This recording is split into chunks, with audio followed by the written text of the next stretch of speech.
seperti Engkau. Beri kemuliaan untuk Bapa Yahweh di dalam nama Yeshua HaMashiach. Haleluya. Di atas muka bumi ini tidak ada nama lain yang dahsyat, yang perkasa seperti Bapa Yahweh. Memang Engkau adalah Tuhan yang dahsyat dan maha perkasa. Oleh karena itulah maka pada saat ini kami memuji-muji dan meninggikan nama Bapa Yahweh Besem Yeshua HaMashiach Ruach HaKodes. Terima kasih Tuhan. Dan sekarang kami akan mendengar isi hati-Mu. Urapi hamba-Mu dan urapi setiap kami yang mendengar firman-Mu dengan urapan yang sama. Agar firman yang ditaburkan dapat kami pahami sebagaimana Engkau memberikan pemahaman kepada hamba-Mu. Dan jika ada kuasa penguasa roh jahat di udara yang akan merebut kebenaran firman, dengar kami perintahkan Engkau di dalam nama Yeshua HaMashiach. Pergi keluar, tinggalkan tempat ini. Tinggalkan setiap hati dan pikiran kami masing-masing. Dan biarlah kami dapat melakukan firman-Mu, bukan hanya mendengarkan saja. Terima kasih Tuhan, tegur kami dan ajar kami supaya hidup kami semakin benar di hadapan-Mu. Demi nama Adonai Yeshua HaMashiach, kami sudah berdoa dan mengucap syukur. Haleluya. Semua yang percaya katakan amin. Shalom Aleichem. Puji Bapa Yahweh, sebagaimana saudara sudah menerima flyer yang saya sampaikan melalui YouTube, melalui streaming dan grup, serta melalui sosial media yang lain. Firman pada saat ini saya beri judul Pilihan Tuhan. Untuk itu saya ajak saudara untuk membuka di dalam kitab 1 Samuel 16 ayat 1 sampai 13. Ayatnya cukup panjang tetapi cukup bagus untuk kita pelajari. 1 Samuel 16 ayat 1 sampai 13 dari Indonesian Literal Translation yang demikian bunyinya. Kemudian Yahweh berfirman kepada Samuel, "Berapa lama lagi kamu berduka cita untuk Saul, karena aku telah menolak ia memerintah atas Israel. Isilah tandukmu dengan minyak dan pergilah. Aku akan mengutus engkau kepada Isai orang Bethlehem itu, karena aku telah melihat seorang raja bagi diriku di antara anak-anak lelakinya." Dan Samuel berkata, "Bagaimana aku dapat pergi? Apabila Saul mendengar, maka dia akan membunuh aku." Dan Yahweh berkata, "Engkau harus membawa di tanganmu seekor lembu muda dari antara binatang gembalaan, dan harus berkata, 'Aku telah datang untuk mempersembahkan korban kepada Yahweh.' Lalu engkau undanglah Isai ke upacara pengorbanan itu, dan aku akan membuatmu mengetahui apa yang harus engkau perbuat, dan engkau harus mengurapi bagiku siapapun yang kukatakan kepadamu." Lalu Samuel melakukan apa yang telah Yahweh katakan, dan pergi ke Bethlehem. Dan para tua-tua itu gemetar menemuinya, serta berkata, "Apakah engkau datang di dalam damai?" Dan dia berkata, "Damai. Aku telah datang untuk mempersembahkan korban kepada Yahweh. Kuduskanlah dirimu dan kamu harus datang kepadaku ke upacara pengorbanan itu." Lalu ia mengutus Isai serta anak-anaknya dan mengundang mereka ke upacara korban. Dan terjadilah, pada waktu mereka datang, Samuel melihat Eliab, lalu berkata, "Sungguh yang diurapinya ada di hadapan Yahweh." Dan berkatalah Yahweh kepada Samuel, "Jangan memandang penampilannya atau kepada tinggi perawakannya, karena aku telah menolaknya, sebab manusia tidak melihat apa yang dia lihat. Sebab manusia memandang penampilan lahiriah, tetapi Yahwe memandang hati. Lalu Isai memanggil Abinadab, dan dia melewati Isai di depan Samuel. Tetapi dia berkata, juga Yahwe tidak memilih dia. Dan Isai menyuruh Sama melintas. Tetapi Samuel berkata, juga Yahwe tidak memilih dia. Dan Isai telah menyuruh ketujuh anak-anaknya lewat di depan Samuel. Tetapi Samuel berkata kepada Isai, Yahwe tidak memilih di antara mereka ini. Lalu Samuel berkata kepada Isai, apakah ini semua anak-anakmu? Dan dia berkata, masih ada yang termuda, dan sebenarnya dia sedang merawat kawanan ternak. Dan Samuel berkata kepada Isai, utuslah orang dan bawalah dia, karena kita tidak akan duduk berkeliling sampai dia datang ke sini. Kemudian Isai mengutus orang dan membawa Daud masuk. Dan dia tampak kemerah-merahan dengan mata yang indah dan wajah yang tampan. Dan Yahwe berkata, bangkitlah, urapilah dia, karena itulah dia. Lalu Samuel mengambil tanduk berisi minyak dan mengurapinya di tengah-tengah saudara-saudaranya. Dan sejak hari itu sampai seterusnya, roh Yahwe turun ke atas Daud. Lalu Samuel bangkit dan pergi ke Rama. Amin. Nah, Bapak Ibu Saudara sekalian, ayat-ayat yang saya baca tadi merupakan ayat-ayat di mana Yahwe memilih orang pilihannya melalui Samuel. Dan pada saat itu Samuel diperintahkan oleh Bapa Yahwe untuk mengumpulkan anak-anak Isai. Satu persatu disuruh lewat di depannya. Kalau Yahwe berkata ini pilihanku, maka dia harus diurapi. Ternyata yang terakhirlah yang dipilih oleh Bapa Yahwe, yaitu Daud, yang pada saat itu sedang menggembalakan ternaknya. Nah, pertanyaannya adalah, apakah kita di sini maupun saudara yang mendengarkan firman saat ini, dimanapun saudara berada, apakah kita mendengarkan firman sebagai orang pilihan? Karena saudara memilih Tuhankah, atau karena Tuhan yang memilih saudara? Jadi banyak kali orang berpikir, sekarang ini kan ada banyak di dunia medsos, ibadah online, tinggal milih mau menu yang seperti apa. Nah, apakah saudara mendengarkan firman pada saat ini karena saudara memilih untuk mendengarkan firman dari Gereja Pemulihan Firman Surya Kebenaran Ambarawa, atau bagaimana? Menurut kitab suci, bukan saudara yang memilih, tetapi Tuhanlah yang telah memilih saudara, sehingga saudara bisa berada di tempat ini dan saudara bisa mendengarkan firman Tuhan ini. Yohanan 15 ayat yang ke-16 dikatakan dari Indonesian Literal Translation.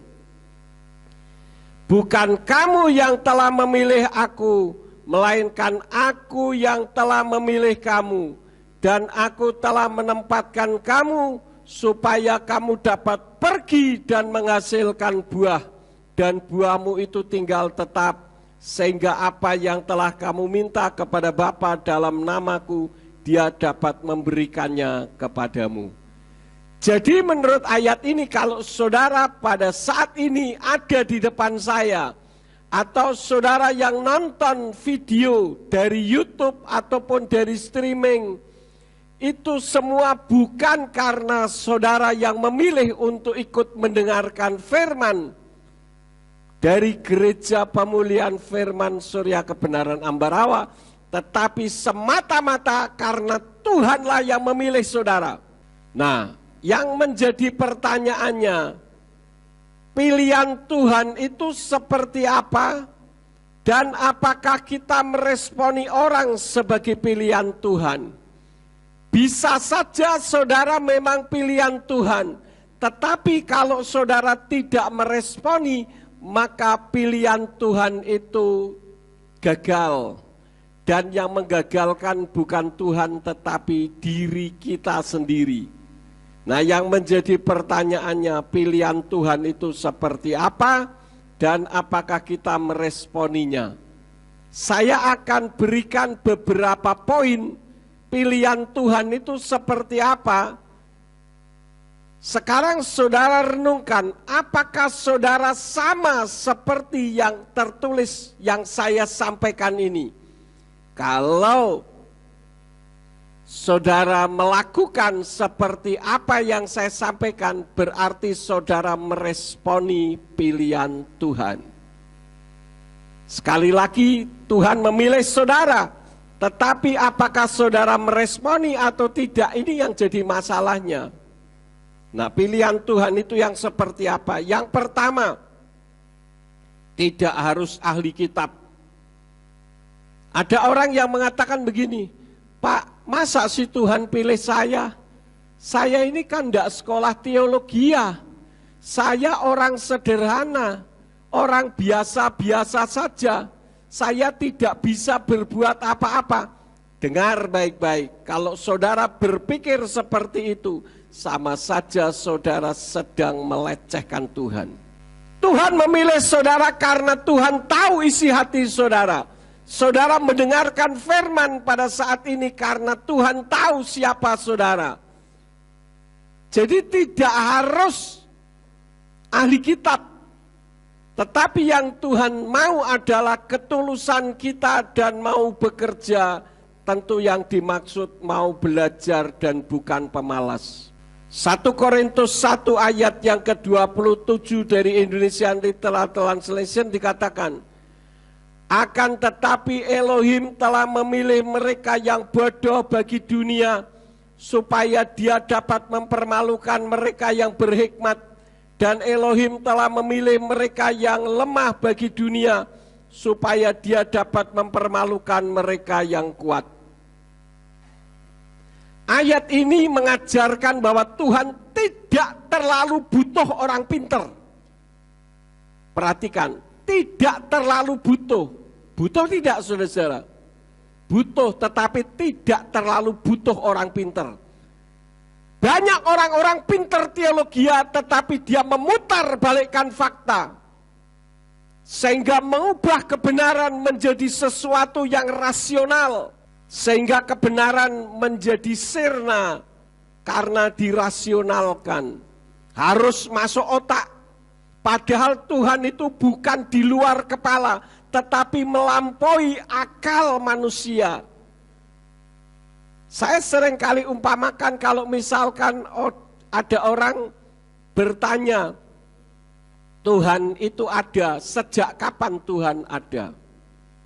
Kapan saudara bisa mendeskripsikan dan bagaimana mendeskripsikan keadaan Tuhan, eksistensi Tuhan? Sepersejuta miliar juta tahun, Pak, itu ada awalnya. Otak kita yang sebesar kepalan tangan di kepala kita itu tidak akan mampu memberikan deskripsi tentang kekekalan Elohim. Karena dia maha dahsyat. Jadi kalau tadi kita memuji Tuhan Yahweh itu dahsyat, bukan karena itu merupakan pujian, tetapi kitab suci mengajarkan tentang kehebatan Tuhan. Elohim memilih mereka yang bodoh bagi dunia. Siapa yang bodoh bagi dunia? Jemaat. Seringkali dianggap bodoh, pinter pendetanya. Tapi realitas membuktikan akhir zaman ini justru lebih pinter jemaat daripada pendetanya. Kenapa? Karena jemaat mau belajar. Apalagi dalam dunia medsos sekarang ini. Banyak pendeta bertitel berderet-deret, doktor, MA, STH, apalagi berderet-deret dari ujung barat sampai ujung timur. Kalau ditulis namanya satu gereja ini. Tetapi masalah nama, sebutan, bahasa, budaya tidak mampu membedakannya. Saudara yang tidak sekolah teologi bisa membedakan. Kenapa? Karena saudara mendapatkan kasih karunia dari Tuhan. Dan apakah saudara adalah orang pilihan Elohim? Orang pilihan Elohim itu yang bagaimana? Dalam 1 Samuel 16 ayat 11 tadi, di sana dikatakan, lalu Samuel berkata kepada Isai, apakah ini semua anak-anakmu? Dan dia berkata, masih ada yang termuda, dan sebenarnya dia sedang merawat kawanan ternak. Dan Samuel berkata kepada Isai, utuslah orang dan bawalah dia, karena kita tidak akan duduk berkeliling sampai dia datang ke sini. Dan ketika Daud yang masih muda dan paling muda itu datang, Ruach HaKodes menguasai Samuel untuk mengatakan, inilah dia yang dipilih Elohim. Mungkin Isai berpikir, Daud itu anak kemarin sore, nggak tahu apa-apa, udah nggak usah ikut campur, biarin aja. Lalu ketujuh anaknya suruh lewat semuanya, dia pikir ini perawakannya hebat, ada yang wajahnya ganteng, kemerah-merahan, ada yang badannya tegap, sterk seperti Tarsan misalkan, ini pasti pilihan Elohim. Tetapi ternyata yang dipilih Tuhan bukan apa yang dipandang oleh mata manusia, tetapi mata Elohim menembus sampai ke dasar hati. Mazmur 44 ayat yang ke-22. Oleh karena itulah, apa yang ada di dalam hati saudara, Tuhan tahu. Saat ini pun Tuhan tahu. Dan Tuhan memilih saudara. Yang jadi masalahnya, apakah saudara mau dipilih oleh Tuhan? Yeshua pun pada saat memilih murid-muridnya, ketika murid-muridnya sedang bekerja, seperti Daud ketika dipilih, dia sedang menggembalakan ternak-ternaknya, tidak sedang santai di rumah. Anak-anak Isai yang lain yang disuruh lewat di depan Samuel, mereka semua ada di tempat. Mungkin mereka sedang, kalau sekarang pada zaman itu mungkin sedang main game, sehingga semuanya berkumpul di rumah. Tetapi tidak demikian halnya dengan Daud. Mungkin Daud adalah anak yang paling disia-siakan, maka kakak-kakaknya santai, tetapi dia disuruh menggembalakan ternak sendiri. Artinya apa? Dia sedang bekerja. Di dalam kitab Matius 4 ayat 18 sampai 19 dikatakan, dan selagi berjalan di tepi danau Galil atau Galilea, Yeshua melihat dua kakak beradik Simon yang disebut Kepa dan Andreas saudaranya sedang menebarkan jala di danau, karena mereka adalah nelayan. Dan dia berkata kepada mereka, marilah ikut aku dan aku akan menjadikan kamu penjala manusia. Jadi yang Tuhan pilih adalah orang yang rajin, orang yang mau melaksanakan pekerjaannya. Apa yang saya maksud ini bukan hanya semata-mata untuk dunia pelayanan, tetapi di dalam dunia kehidupan sekuler, saudara. Orang yang menjadi pilihan Elohim adalah orang yang bekerja dengan sungguh-sungguh, bekerja secara profesional. Kitab suci lebih lanjut mengatakan, kalau kamu bekerja, bekerjalah seperti kepada Elohim. Bukan kita bekerja ketika bos ada di depan kita. Dulu pada zaman 33 tahun yang lalu, ketika pertama kali saya ke Ambarawa, saya kan ditempatkan di satu pastori di perumahan Serasi. Pada saat itu ada perombakan pastori. Karena saya akan masuk, maka perlu diperbaiki. Tapi pekerja-pekerjanya, saudara-saudara, banyak ngerokoknya daripada bekerjanya. Nanti ketika saya datang baru bekerja apa yang dikerjakan, yang bisa dilakukan. Dulu juga saya pernah punya satu pengerja, perlente. Mungkin saudara yang ikut sejak zaman dulu masih ingat, selalu pakaiannya rapi, bersepatu, ya. Tetapi malas, saudara-saudara. Kalau mobil saya datang, mobil gereja waktu itu saya yang bawa, dari kejauhan tahu, wayo dia bingung apa yang bisa diambil. Disangka saya tidak tahu. Nah, orang yang melayani Tuhan malas-malasan, saudara bekerja secara sekuler juga malas-malasan, itu bukan tipe pilihan Elohim. Tipe pilihan Elohim, tipe pilihan Tuhan adalah orang yang bekerja secara profesional. Baik bekerja di bidang sekuler maupun bekerja di bidang kerohanian terlebih lagi.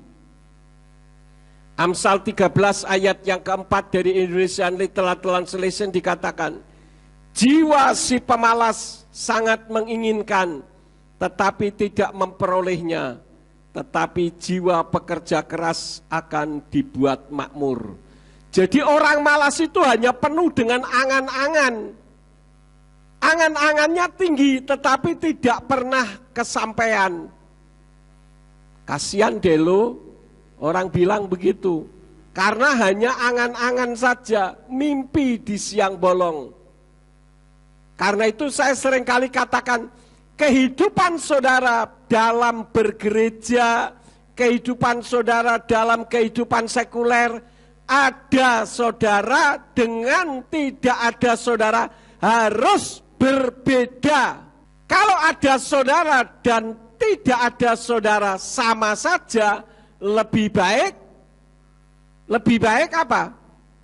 Tidak ada kita. Karena kita tidak berdampak sama sekali. Demikian pun saya secara pribadi di dalam melayani pekerjaan Tuhan. Ada saya atau tidak ada saya harus berbeda.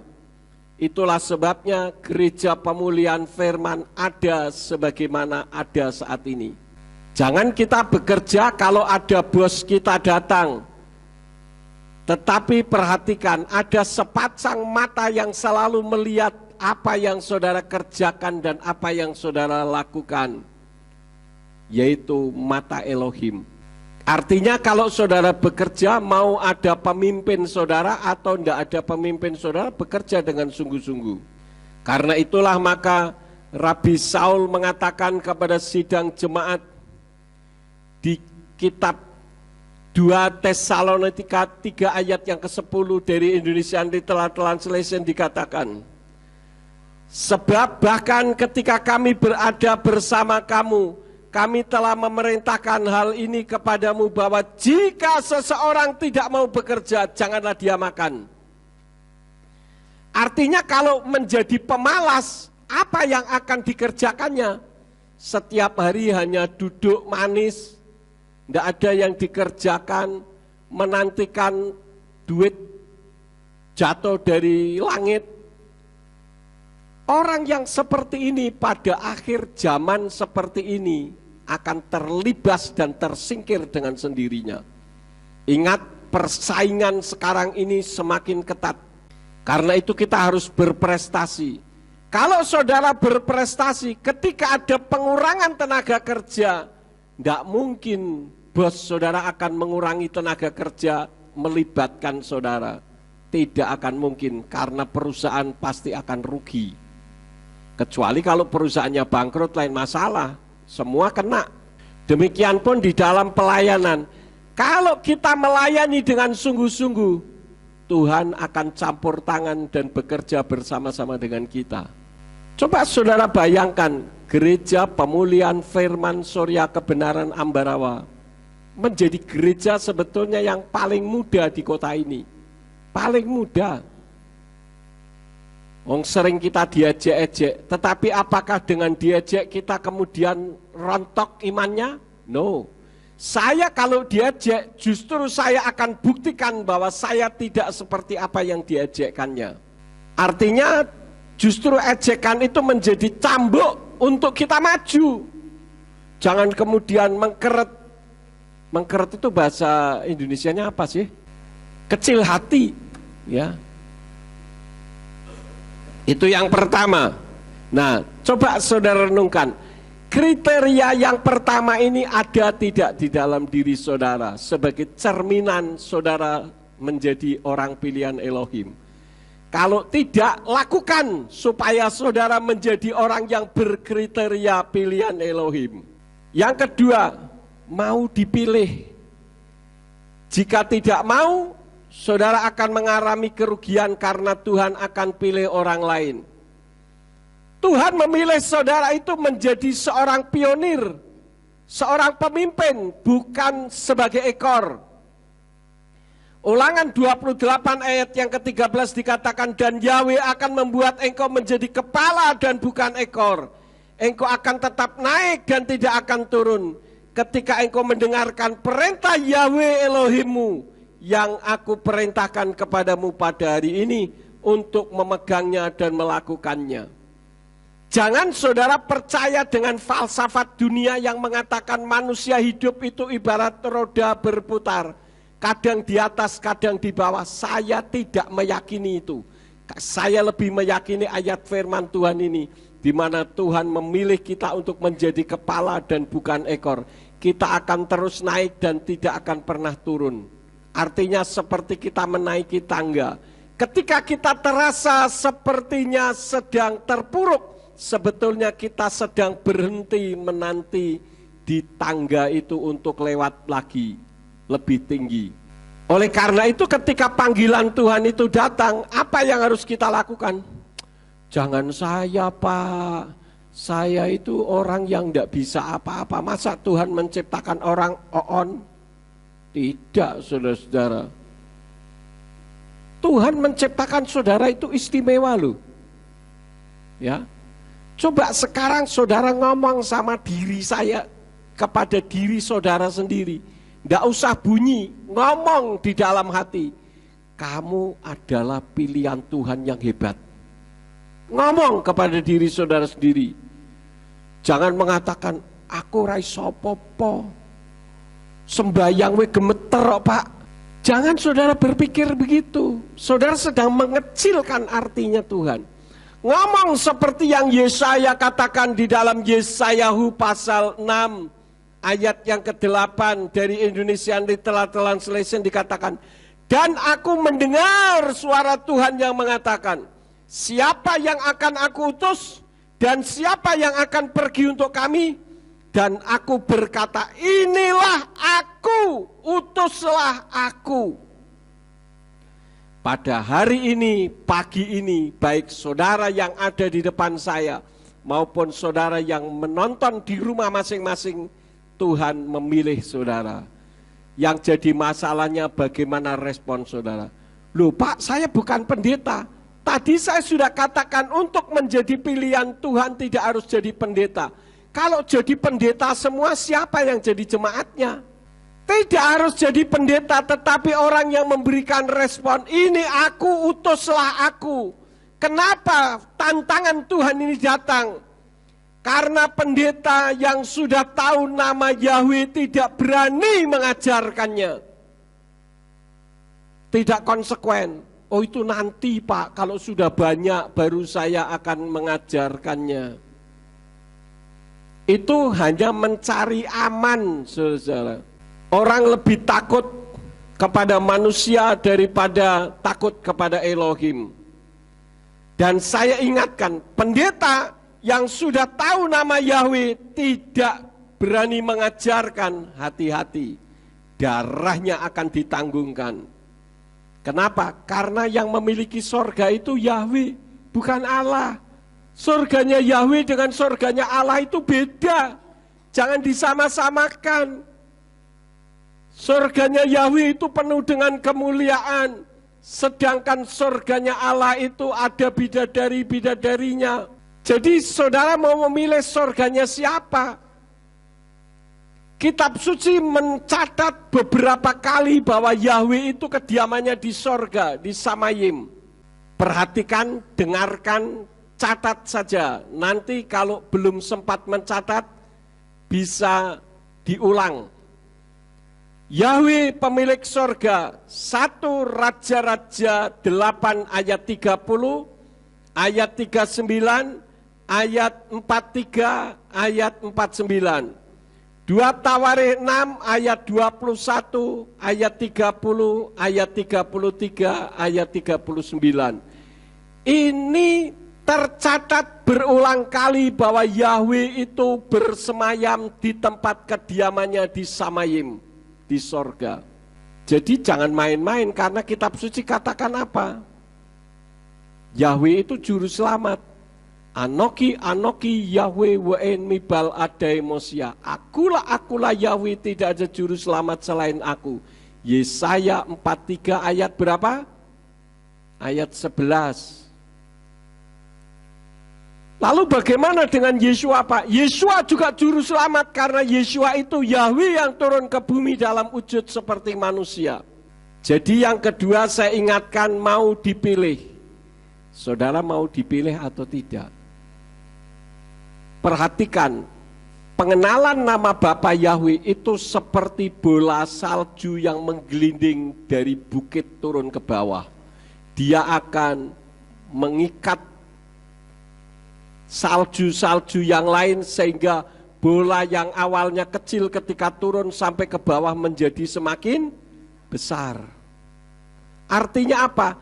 Ketika Tuhan memilih saudara untuk mengenal nama Yahweh, saudara dipilih untuk memberitakannya juga. Jangan main-main saudara-saudara. Pak, saya tidak bisa, bagaimana cara menyampaikannya? Sampaikan saja video-video saya. Sanggahan-sanggahan itu banyak, kirim saja saudara-saudara. Belakangan ini ada orang yang mengatakan bahwa saya sebetulnya sudah mengetahui nama Yahweh sekian tahun yang lalu, lebih dari 10 tahun. Tetapi kenapa ya Pak, pada saat itu kok saya tidak terlalu concern, saya tidak perhatian dengan nama Yahweh. Baru belakangan ini saya mengenal yang sesungguhnya. Ternyata saya berada di tempat yang salah bertahun-tahun. Itulah waktu Tuhan untuk saudara. Dan hari ini waktu Tuhan untuk saudara. Bagaimana kita meresponinya? Yang ketiga ciri orang yang dipilih Elohim adalah siap dipakai Tuhan. Kenapa sekali lagi saya katakan? Karena pendetanya melayaninya sudah berubah jadi pekerjaan. Sikap hati dan motivasinya berubah. Menjadi pelayan Tuhan itu bukan pekerjaan, tetapi panggilan pelayanan. Tetapi sekarang ini banyak yang berubah motivasinya menjadi sebuah pekerjaan. Habis bagaimana Pak? Sinode kami belum. Lah saudara bekerja untuk sinode atau bekerja untuk Tuhan? LAI belum merubah Pak. Lah saudara mau percaya kepada LAI atau percaya kepada kitab suci yang asli? Ada orang yang mengatakan, Pak Yakob kok berani mengatakan LAI salah? Bukankah yang menerjemahkan itu orang-orang pinter? Saya katakan saya setuju perkataan Anda bahwa yang menerjemahkan terjemahan Yayasan Lembaga Alkitab Indonesia itu memang orang pinter. Tetapi apakah orang pinter tidak bisa salah? Itu pertanyaan saya. Dan saya bisa buktikan. Dan kalau memang ada kesalahannya, kenapa saya harus mengatakan tidak salah? Kalau perkataan saya ngawur, silakan dituntut. Puluhan tahun sudah saya menyampaikannya. Tidak ada tuntutan. Kalau dituntut lebih baik lagi saudara-saudara, saya bisa terangkan di depan hakim tentang kebenaran yang sesungguhnya. Kenapa manusia yang kalau khotbah mengatakan, saudara-saudara, kita harus berani mati untuk kebenaran. Kita harus berani untuk membayar harga berapapun nilainya. Tetapi realitasnya apa? Untuk memberitakan nama Yahweh nanti dulu. Itu tidak bisa disebut, Pak. Lah kalau tidak bisa disebut kok Tuhan nyuruh menulis? Tolol dong Tuhan. Bukankah semua yang ditulis untuk disebut atau dibaca? Oh itu hanya keluar anginnya. Wong YHWH kok cuma keluar anginnya. Maka berfirmanlah. Lah apa kuwi? Teori dari mana? Jadi yang ketiga, siap dipakai Elohim dengan sikap hati dan motivasi yang benar. Di dalam kitab suci ada orang yang selalu mengikut Yeshua, tetapi sikap hatinya tidak benar. Yang pertama adalah Yehuda Iskariot. Awalnya melayani bersama Yeshua, tetapi orientasi pelayanannya itu materi. Yohanan 12 ayat 1-6 dikatakan demikian.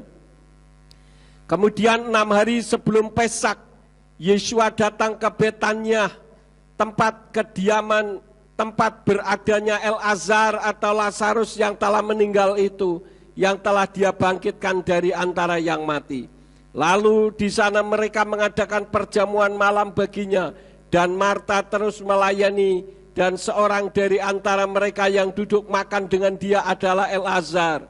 Selanjutnya, dengan mengambil 1 liter minyak wangi, minyak nard yang murni, yang mahal, Miriam mengurapi kaki Yeshua dan menyeka kedua kakinya dengan rambutnya, dan rumah itu pun dipenuhi dengan keharuman minyak wangi itu. Kemudian Yehuda Iskariot, anak Simon, seorang dari antara para muridnya yang akan segera mengkhianati dia, berkata, mengapa minyak wangi itu tidak dijual 300 dinar dan diberikan kepada orang-orang miskin? Namun dia mengatakan hal itu bukan karena dia peduli terhadap orang yang miskin, melainkan karena dia seorang pencuri. Dan dia memegang kantong uang, dan apa yang dimasukkan dia mengambilnya. Kenapa tidak dijual dan dibagikan kepada orang miskin? Wah bagus. Tapi ternyata motivasinya supaya setelah jadi uang dia bisa mengambil. Makanya dulu waktu di gereja lama, saya ada pos pelayanan yang disebut pengedit keuangan, ya, editor keuangan, auditor, ya, pemerhati keuangan. Dulu menggunakan nama pemerhati keuangan. Karena apa? Memperhatikan keuangan. Wah, ada yang ngamuk, saudara-saudara. Kok Pak Yakob tidak percaya? Ini bukan soal percaya atau tidak percaya. Tetapi kitab suci mengatakan demikian. Namanya uang itu sangat sensitif. Makanya banyak pendeta melayani kalau orang yang berduit sering didatangi. Kalau orang-orang yang nggak berduit jarang didatangi. Kalau saya jarang datang itu bukan karena saya membeda-bedakan, tapi karena saya bekerja. Yang kedua, saya menghendaki saudara menjadi orang yang dewasa rohani. Itu maksud saya. Jadi yang terpenting kita harus jujur. Melayani Tuhan itu aneh kok saudara-saudara. Kalau kita mengasihi Tuhan dengan sungguh-sungguh, Tuhan akan bela kita. Jangan seperti Yehuda Iskariot atau Alexander yang memiliki hati yang jahat dan murtad. 2 Timotius 4 ayat 14-15. Alexander tukang tembaga itu telah menunjukkan banyak yang jahat kepadaku. Kiranya Tuhan membalas kepadanya sesuai dengan perbuatannya. Mengenai dia kamu waspadalah juga, karena dia sangat menentang terhadap ajaran kita. Kemudian 1 Timotius 1 ayat yang ke-20. Mereka adalah Himeneus dan Alexander yang telah aku serahkan kepada Satan supaya mereka dapat didisiplin agar tidak menghujat. Tapi kebanyakan orang justru lebih takut dibenci orang daripada takut dibenci oleh Tuhan. Lukas 12 ayat 5 katakan, namun aku akan menunjukkan kepadamu siapakah yang harus kamu takuti. Takutlah terhadap dia yang telah membunuh, mempunyai otoritas untuk melemparkan ke dalam neraka. Ya, aku berkata kepadamu, takutilah dia. Jadi pelayanan itu yang penting adalah sikap hati dan motivasi. Lah gereja tidak bayar saya, Pak. Gereja tidak membayar saudara bukan berarti Tuhan tidak membayar saudara. Gereja mungkin tidak membayar saudara, tetapi Bapa Yahweh memperhatikan dan membayar saudara. Paling tidak yang seharusnya saudara sakit, saudara tidak sakit. Yang seharusnya saudara mengalami penderitaan, Tuhan menolong dalam penderitaan saudara. Dan yang jelas apa yang saudara lakukan tidak pernah sia-sia di hadapan Tuhan. Anak cucu keturunan saudara tidak akan pernah meminta-minta. Itu yang ketiga, saya akan cepat. Yang keempat, yang mau melayani pasti hidupnya dipikirkan oleh Tuhan. Karena itulah di dalam Matius 6 ayat 33 katakan, namun carilah terlebih dahulu kerajaan Elohim dan kebenarannya dan semuanya itu akan ditambahkan kepadamu. Saya sering memberikan contoh tentang pemeliharaan ikan di akuarium. Ikan mah nggak perlu cari uang, nggak perlu cari makan. Saya yang memberi makan, saudara-saudara.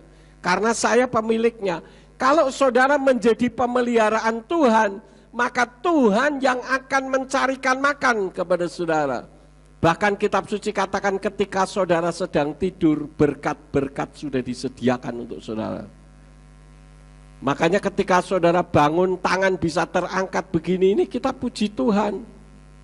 Ya, saya sudah katakan waktu saya sakit ginjal, tidak berfungsi dua-dua, angkat tangan segini aja tidak tahan.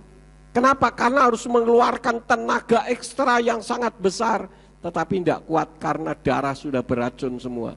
Jadi kalau saudara bisa melangkahkan kaki sampai ke gereja ini saat ini, itu anugerah dan berkat yang luar biasa.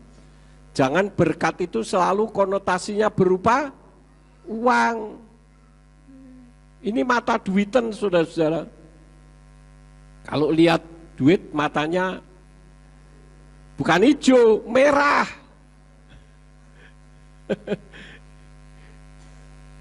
Ya. Yang terakhir, yang kelima adalah orang yang rendah hati. Nah, kelima hal ini apakah kriteria ini ada di dalam diri saudara? Amsal 11 ayat 2. Keangkuhan tiba, rasa malu pun tiba, tetapi hikmat ada pada orang yang rendah hati. Karena itu saudara bisa buktikan orang yang sombong pasti cepat atau lambat akan dipermalukan oleh Tuhan. Karena itu jangan sombong, tetapi rendah hati. Saya katakan saya ada sebagaimana saya ada, saya bisa berkhotbah itu karena berkat Elohim. Dulu saya disuruh melayani mimpin puji-pujian saja semua ditulis. Dulu ada lagu, sekarang saya sudah bebas, saya tulis. Sekarang saya sudah bebas. Saudara-saudara, kita telah dibebaskan oleh darah Yesus. Dulu kan masih pakai nama Yesus. Begini begitu, begini belum diwoco, saudara-saudara. Dan saya ingat betul ketika pertama kali saya disuruh khotbah, pertama kalinya saya khotbah cuma 5 menit. Padahal sebelumnya saya sudah bikin tulis panjang, wah aku khotbah bisa 1,5 jam. Giliran 5 menit habis materinya, bingung pokarepe dhewe. Waduh lah, ini saya mau ngomong apa lagi, tidak ada yang diomongkan, semua sudah tak baca. Jadi kalau saya bisa menyampaikan seperti apa yang saya sampaikan, bukan karena kehebatan saya, tapi karena Bapa Yahweh. Saudara ada sebagaimana saudara ada juga karena Bapa Yahweh. Pakaian, perhiasan yang saudara pakai itu semua karena anugerah berkat dari Tuhan. Saya belum pernah melihat ada bayi dilahirkan sudah beranting-anting. Gigi aja enggak punya kok saudara-saudara. Jadi kalau saudara ada sebagaimana saudara ada, itu adalah berkat dari Bapa Yahweh karena Dia mengasihi saudara. Ya, satu lagi ayat yang terakhir. Mazmur 37 ayat yang ke-11. Namun mereka yang rendah hati akan memiliki bumi dan akan menikmati sendiri atas kelimpahan damai sejahtera. Kalau saudara melayani Tuhan, saudara hidup di dalam dunia sekuler, motivasinya bukan semata-mata karena uang, tetapi saudara hidup bisa diberkati dan menjadi berkat bagi orang lain. Dengar baik-baik, uang yang akan mencari saudara, bukan saudara yang mencari uang. Asal sikap hati dan motivasinya benar. Saya sudah seringkali kalau saya ceritakan tidak habis-habis. Bagaimana ketika uang di tangan saya sudah habis, tiba-tiba Tuhan kirim berkat yang lain. Ada saja, saudara-saudara. Semalam Alek tanya kepada saya tentang masalah pemberian. Saya katakan orang memberi atau memberkati orang lain itu ibarat kalau mobil itu knalpot, kalau rumah itu tempat sampah, kalau manusia itu dubur. Demikian pun kalau keuangan kita tidak disalurkan kepada yang lain, maka akan berdampak menjadi penyakit keuangan. Coba saudara makan terus-menerus tidak dibuang, itu namanya sembelit. Sembelit itu penyakit. Makan 1 minggu tidak keluar kok ya tidak gede perutnya, jadi keras di dalam, itu sembelit dan itu penyakit. Jadi Tuhan menghendaki supaya kita menjadi berkat bagi orang lain. Amin, saudara-saudara. Nah, 5 kriteria ini kiranya ada di dalam hati saudara. Saya tidak akan memperpanjang firman, biarlah firman ini akan memberkati di dalam kehidupan saudara. Mari kita bangkit berdiri bersama-sama.